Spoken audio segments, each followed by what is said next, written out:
It's hard to get too excited about Russia's parliamentary elections, which began on Friday, September 17th.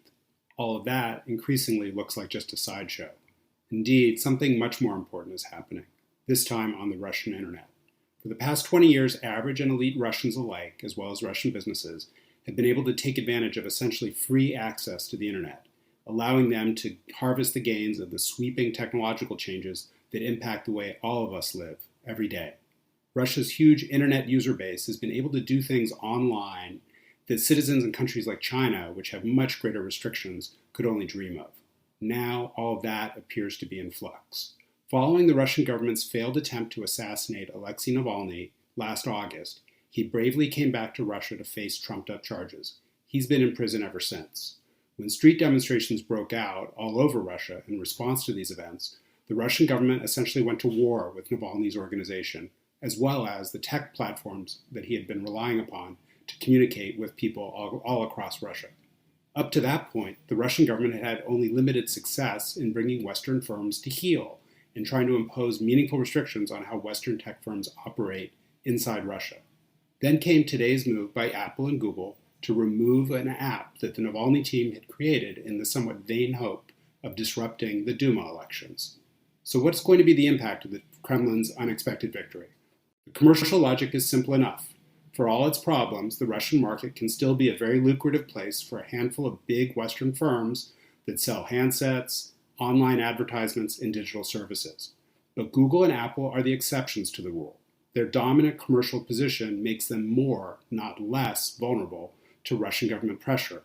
Other tech firms who have not enjoyed this kind of success are now much more likely to reevaluate the risk of doing business according to the Kremlin's mercurial take-no-prisoners approach.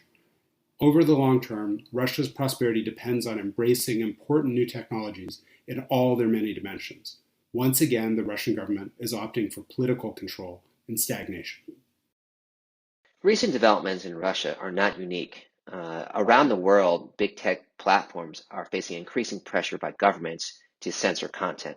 A good starting point, an example, is in China, where Apple has been forced to store personal data of its customers on state-owned servers that are accessible to Chinese national security agencies.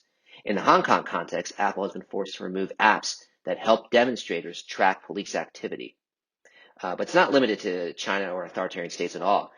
India is a good case in point, the world's largest democracy, where Twitter and Facebook have been pressured to remove content that either was critical of the government's coronavirus response or supportive of the recent farmers' revolt.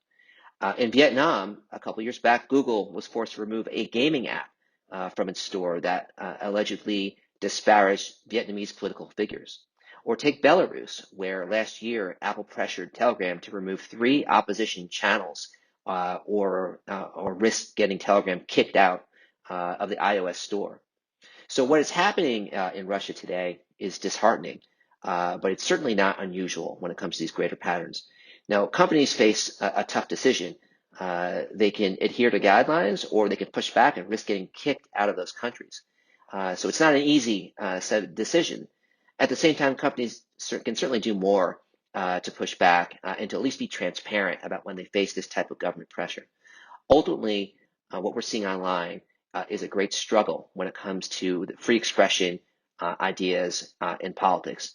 Unfortunately, these days, trends indicate that governments are winning this struggle.